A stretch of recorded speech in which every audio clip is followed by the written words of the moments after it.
नमस्कार दोस्तों, अभी एक बड़ा खुलासा हुआ है कि इस कोलकाता केस में बहुत अमीर और ताकतवर लोग शामिल हैं और वे इस केस से बचने के लिए अपनी सारी ताकत, रुतबा और पैसा दांव पर लगा रहे हैं और अपनी इज्जत बचाना चाहते हैं। लेकिन कहते हैं ना कि एक दिन शेर को भी सवा शेर मिल ही जाता है। एक दिन ऊंट भी पहाड़ के नीचे जरूर रहे, चाहे वह कितना भी बड़ा क्यों ना हो। उसे पता चल जाता है कि हाँ, मेरे से भी बड़ा कोई है इस दुनिया में। जी हाँ दोस्तों, जिस तरह संजय रॉय को ताकतवर लोग मोहरे की तरह इस्तेमाल कर रहे थे, अब इस मामले में और कितने लोग शामिल हैं उससे भी पर्दा सीबीआई ने उठा दिया है। क्योंकि इस बार संजय राय ने खुद ही इन सभी के नाम बताए हैं। वह अब तक नाम इसलिए नहीं बता रहे थे क्योंकि उन्हें डर था, लेकिन अब जब उनकी जान और इज्जत दांव पर लग गई है तो उन्होंने सोचना बंद कर दिया है ये सब। और सीबीआई के सामने यह बात सामने आई है कि इस मामले में एक बड़ा सुराग सामने आया है, जिसे जानकर आपके पैरों तले जमीन खिसक जाएगी। आगे मैं कुछ डिटेल बता रहा हूं, लेकिन उससे पहले कृपया इस वीडियो को लाइक करें और चैनल को सब्सक्राइब करें और डॉक्टर बिटिया को न्याय दिलाने के लिए कमेंट बॉक्स में ये भी लिखें कि डॉक्टर बिटिया को न्याय मिलना चाहिए। अगर आप हमारे चैनल को सब्सक्राइब नहीं भी करते हैं तो भी मेरी आपसे एक छोटी सी विनती है, छोटा सा निवेदन है कि आप डॉक्टर बिटिया के न्याय के लिए आवाज जरूर उठाएं और ज्यादा से ज्यादा लोग कमेंट में लिखें कि न्याय मिलना चाहिए। डॉक्टर बिटिया के साथ किए गए इस अपराध के लिए अपराधियों को क्या सजा मिलनी चाहिए या फांसी होनी चाहिए? फांसी होगी, फांसी होगी, फांसी होगी, फांसी होगी। तो दोस्तों, सबसे पहले ऐसा कौन सा बड़ा खुलासा है जो आज तक नहीं हुआ? अब इस मामले में एक नया एंगल सामने आया है दोस्तों। इतने समय बाद कोलकाता केस सुलझ नजर आ रहा था, लेकिन इस बार फिर से एक बड़ा नाम सामने आया है। एक ऐसे ताकतवर का नाम, ऐसे शख्स का नाम सामने आ रहा है जिसे देखकर आपके पैरों तले जमीन खिसक जाएगी। क्योंकि वह एक बार फिर नया ट्विस्ट लेकर आए हैं। ऐसे सबूत सामने आए हैं जिन्हें सुनने और जानने के बाद खुद सीबीआई भी सकते में आ गई है। दरिंदे संजय रॉय के कोर्ट में दिए गए बयान और पॉलीग्राफ टेस्ट से यह साफ हो गया है कि कोलकाता अस्पताल कांड में एक से ज्यादा लोग शामिल थे। दरिंदे संजय ने गलती से जो बयान दिया है उससे इस बात की पुष्टि हो गई है कि डॉक्टर बेटी के साथ हुई घटना में संजय राय अकेले नहीं थे, बल्कि अस्पताल के कई बड़े नाम शामिल थे। अब सीबीआई शक को हकीकत में बदलने में जुट गई है। इस घटना में शामिल लोग इस मामले को बंद करने के लिए अपनी सारी ऊर्जा, सारा एनर्जी और पैसा पानी की तरह खर्च कर रहे हैं। गवाहों को खरीदा जा रहा है, जहां घटना घटी वहां मरम्मत के नाम पर सारे सबूत मिटा दिए गए। सीसीटीवी कैमरों से भी छेड़छाड़ की गई, लेकिन अब सीबीआई के हाथ एक बड़ा सबूत लगा है जिससे ये खौफनाक खुलासा हुआ है। लेकिन इन सब के बावजूद भी अब सीबीआई के हाथ एक बड़ा सबूत लग गया है। अब ये साफ होने लगा है कि डॉक्टर बेटी के साथ दरिंदगी में तकरीबन 7 लोग शामिल थे। इस भयंकर खुलासे में बताया गया कि करीब 7 लोगों ने शराब पीकर पीड़िता के हाथ को कस के पकड़ा, उसे मारा पीटा और उसके साथ गलत काम किया। खुलासे में यह भी दावा किया गया कि 7 में से 2 लोगों ने महिला का पैर पकड़कर अलग कर दिया। लेकिन मामला सिर्फ यह नहीं है।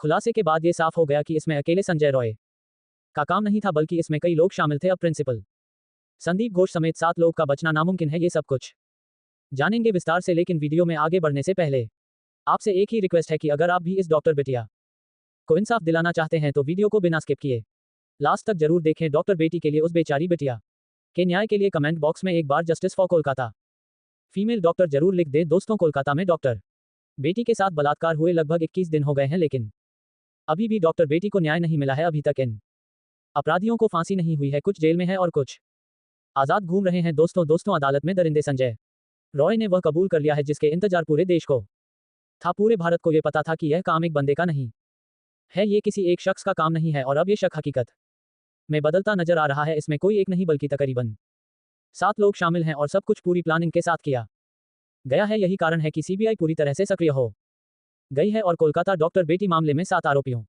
का पॉलीग्राफ टेस्ट शुरू कर दिया गया है। दूसरी तरफ सीबीआई के मुताबिक वहां डॉक्टर बेटी के साथ भी यही हुआ। बिना दरवाजे का सेमिनार हॉल। अब सीबीआई ये पता लगाने की कोशिश कर रही है कि क्या सेमिनार हॉल के बाहर कोई पहरा दे रहा था। सेमिनार हॉल से कोई चीख या फिर शोर क्यों नहीं सुनाई दिया? इन सब तथ्यों से यह स्पष्ट होता है कि डॉक्टर बेटी के साथ दरिंदगी सेमिनार हॉल में नहीं बल्कि दूसरे कमरे में की गई, और फिर जब उसके साथ मारपीट की गई तो उसे सेमिनार हॉल में लाया गया, जिसके बाद उसके शव को दरिंदे संजय रॉय को सौंप दिया गया था। लेकिन अब कोर्ट में संजय रॉय के बयान और पॉलीग्राफ टेस्ट से यह साफ हो गया है वह असल में अकेला नहीं था। ये तो हमें अदालत में संजय के बयान से पता चल ही जाएगा, लेकिन उससे पहले चौंकाने वाला खुलासा हुआ कि इसमें 7 लोगों के शामिल होने का दावा किया जा रहा है। बात यह है कि सोशल मीडिया पर एक पोस्ट में दावा किया गया है कि कोलकाता के आरजी कर मेडिकल कॉलेज एंड हॉस्पिटल के एक डॉक्टर बेटी की हत्या संजय रॉय ने नहीं बल्कि अस्पताल के ट्रेनी डॉक्टर ने की थी, और इसमें अस्पताल के प्रिंसिपल भी शामिल थे। मेरी बात ध्यान से सुनो तो सब कुछ स्पष्ट हो जाएगा। इस पोस्ट में कहा गया है कि इन ट्रेनी डॉक्टरों ने पहले डॉक्टर बेटी को बेरहमी से, वैसे कि फाड़ जैसे महाभारत में जरासंध के साथ किया गया था, वहीं एक्टिविस्ट मधु किश्वर ने इस बारे में बांग्ला में एक पोस्ट किया है और कहा है कि ऑडियो कॉल से सीबीआई को कई गंभीर सुराग मिल सकते हैं। डॉक्टर की बेटी बहुत होनहार छात्रा थी, लेकिन वह अस्पताल और प्रिंसिपल के कुछ बेहद डरावने और गुप्त राज जानती थी, जिसके कारण उसे धमकाया जा रहा था। लेकिन फिर भी डॉक्टर बेटी डरी नहीं।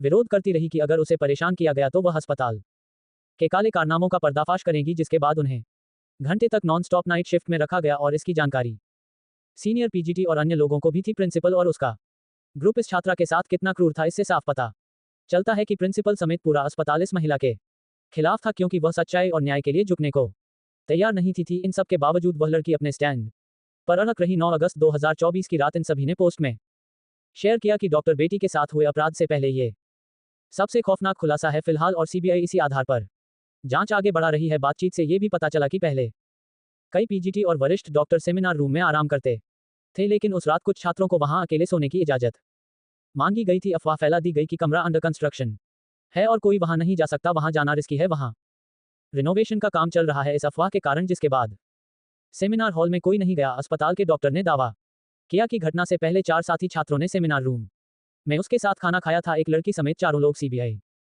के रडा पर हैं और उनका पॉलीग्राफ टेस्ट किया जा रहा है, लेकिन इसके बाद पीड़िता को सेमिनार रूम में अकेले सोने के लिए कहा गया। बातचीत में यह भी बताया गया कि करीब 7 लोगों का एक ग्रुप नीचे गया और शराब पी, फिर उन्होंने पीड़िता के हाथ कसक पकड़ा, उसे मारा पीटा और उसके साथ दरिंदगी की। और घटना में एक महिला ने भी मदद की। खुलासे में यह भी दावा किया गया है कि उसमें से 2 ने पीड़िता का पैर पकड़कर चीर दिया, जिससे उसकी पेल्विक की हड्डियां टूट गई। उसके शरीर में कोई कपड़ा नहीं था, पैर दोनों राइट एंगल में मिला, एक पाव बेड़े इस तरफ एक पाव बेड़े उस तरफ मिला। जब तक नहीं टूटता है इस तरह 2 पाव को नहीं चीरा जा सकता है। उन्होंने उसकी कॉलर बोन को भी तोड़ दिया और फिर उसे उल्टा लेटा कर उसके ऊपर जूतों से रंधा, फिर उसके सिर को इतने बुरे तरीके से कुचला गया कि उसकी खोपड़ी फट गई। इस तरह से 9 अगस्त की देर रात कोलकाता के आरजी कर मेडिकल कॉलेज में डॉक्टर बेटी के साथ दरिंदगी की गई। देखिए, अगर यह सभी बात सच है तो फिर सीबीआई को इन 7 लोगों के खिलाफ सबूत जरूर मिलेंगे और संजय रॉय के साथ इन 7 को भी कड़ी से कड़ी सजा मिलेगी। इसके बाद जब ये सभी लोग वारदात को अंजाम देकर सीढ़ियों से नीचे उतर रहे थे तो संजय रॉय को देखा गया, जो ग्रुप डी के दूसरे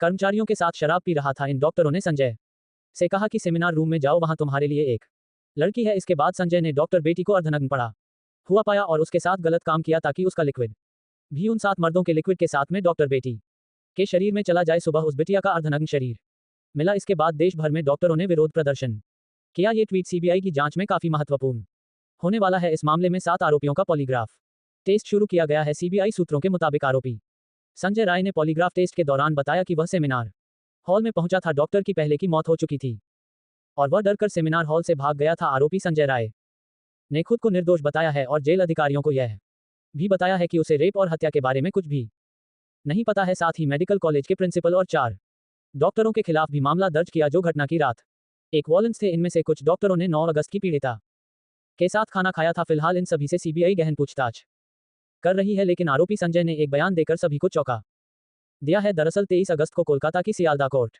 ने संजय रॉय को 14 दिनों की न्यायिक हिरासत में भेज दिया था। इस दौरान मैजिस्ट्रेट ने संजय से पूछा कि वह पॉलीग्राफ टेस्ट के लिए क्यों तैयार हुआ। इस पर संजय ने कहा कि मैं निर्दोष हूं। इसे लेकर संजय ने कहा, पॉलीग्राफ टेस्ट से साबित होगा कि मैं निर्दोष हूं, मुझे फंसाया जा रहा है। संजय के इस बयान से हंगामा मच गया है। इसका मतलब है कि इस मामले में कई लोग शामिल हैं। सीबीआई का लक्ष्य इन कर्मचारियों के बयान की पुष्टि करना है, क्योंकि पीड़िता की बाकी रिपोर्टों की पुष्टि करने में सीबीआई असमर्थ है। इस घटना से सीधे तौर पर जुड़ने में नाकामयाब रही है। दोस्तों, हम आपको बताते हैं कि पुलिस जांच के दौरान जो भी सबूत छुपाए जा सकते थे, बड़े लोगों ने मामले को दबाने की भरपूर कोशिश की। जब से मामला सीबीआई के हाथ में आया है, उनके भी पसीने छूट गए हैं, लेकिन सीबीआई को कुछ सबूत नहीं मिल पा रहे हैं, क्योंकि सीबीआई के मुताबिक इस घटना में कोलकाता पुलिस भी शामिल है। अब सीबीआई ये जानना चाहती है कि क्या इन 4 डॉक्टरों ने सबूतों के साथ छेड़छाड़ की थी या ये किसी और का हिस्सा थे। एक बड़ी साजिश के तहत पोस्टमार्टम रिपोर्ट में हेराफेरी करने में प्रिंसिपल समेत यह सभी लोग काफी माहिर थे। इसी कारण से सीबीआई इस घटना को कई एंगल से जांच कर रही है। आरजी कर अस्पताल के प्रिंसिपल संदीप घोष से लगातार पूछताछ की जा रही है, लेकिन वह बार बार अपने बयान बदल रहे हैं। इससे ये साफ होता जा रहा है कि कांड में उसका बड़ा हाथ है। उसके घर पर भी सीबीआई और आयकर की रेड मारी जा रही है, लेकिन सवाल यह है कि जिम्मेदार कौन है इस पूरे मामले में। पर्दे के पीछे कौन लोग हैं जो इन सभी को बचा रहे हैं और कौन गुप्त रूप से इन सभी को बचा रहा है। अस्पताल के सेमिनार हॉल के दरवाजे की सिटकनी कुछ दिनों से टूटी हुई थी और यह बात सबको पता थी। इसी कारण जब डॉक्टर रात 2 बजे से 3 बजे के बीच में सेमिनार हॉल में गई तो दरवाजा बंद नहीं कर पाई, लेकिन फिर भी किसी को कुछ पता नहीं चला कि अंदर क्या चल रहा है, या फिर सबने सब कुछ जानते हुए भी आंखें बंद कर ली। सीबीआई ये भी जानना चाहती है कि सेमिनार हॉल से कोई चीख क्यों नहीं आई, जबकि सेमिनार हॉल साउंड प्रूफ भी नहीं है। आपको बता दें कि आरजी कर अस्पताल में अश्लीलता का धंधा चलने का आरोप लगा है। कभी ड्रग रैकेट तो कभी अश्लील काम किए जाने जैसे गंभीर आरोप लगे हैं। अब सवाल यह उठता है कि क्या महिला डॉक्टर को यह सब पता था, तभी तो उसने अस्पताल के काले कारनामों को उजागर किया था। आरजी कर मेडिकल कॉलेज में कथित वित्तीय अनियमितताओं की जांच सीबीआई ने शुरू की थी, जबकि अदालत ने सीबीआई को 3 सप्ताह के भीतर प्रगति रिपोर्ट पेश करने का निर्देश दिया था। लेकिन अब सवाल ये है कि इस घटना का मुख्य आरोपी संजय रॉय नहीं तो कौन है?